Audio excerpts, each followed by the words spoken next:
So, as a journalist, I consider myself a journalist, even though I'm independent and I do it out of my house instead of a big fancy office, and I don't have a fancy degree, but I feel like I'm a journalist. I like to report the facts.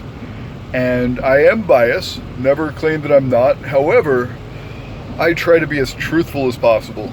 And I try to report things, even if it's painful to report, if it's, pending and pertinent enough to the world that I live in.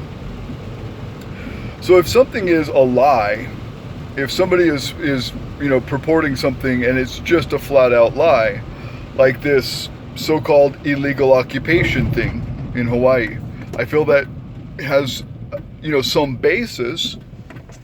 For example, based on the Apology Act or the falsified Blunt report, the report that James Blunt offered. So I get that there is, some factual basis behind this idea that the United States is illegally occupying Hawaii. However, I think that the counter information to that shows the opposite, such as the Morgan report and such as the laws of annexation and the international recognition of the USA being the government of Hawaii. So I can't get behind this illegal occupation notion. However, I'm sympathetic to it. Just like I was in Puerto Rico, regarding their independence movement, I still support the Puerto Rican independence movement. And I think Puerto Rico is treated, horribly by the US in a lot of ways. The Jones Act and, all the high taxation, and there's just so much to it that I feel is just not good, right? So I could see myself getting behind the independence of Hawaii, just not in the framework of illegal occupation and all this other BS notion of this and that. So I've been talking with a lot of Native Hawaiians. I've really tried to broaden my perspective, even though I've had a real hard stand against a lot of their sovereignty movement notions. I've really tried to learn and understand where they're coming from. And I do a lot of chatting. I talk a lot of story with people. I try to get different points of view, and I'm more than willing to change my mind. And on some things, I have changed my mind. So, like, I've been reporting on the TMT, which I am still highly in favor of coming to Hawaii.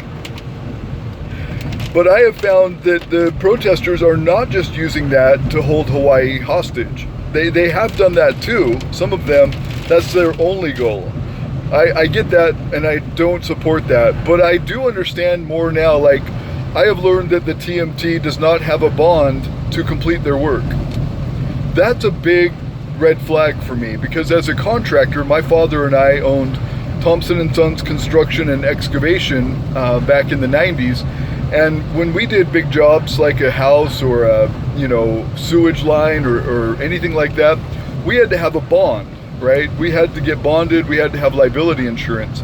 That the TMT is being said to not even have a bond, that scares me a little bit. I can understand why that scares Native Hawaiians or anybody that cares about that mountain. I care about that mountain.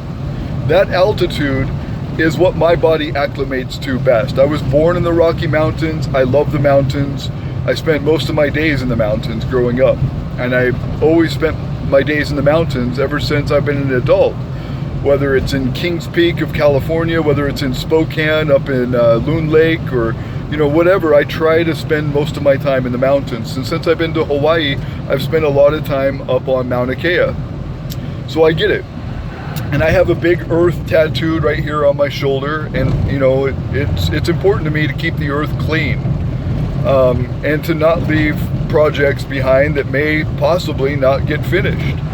So I kind of get why the TMT is going out for funding right now. The National Science Foundation is going to hear their case at the end of February.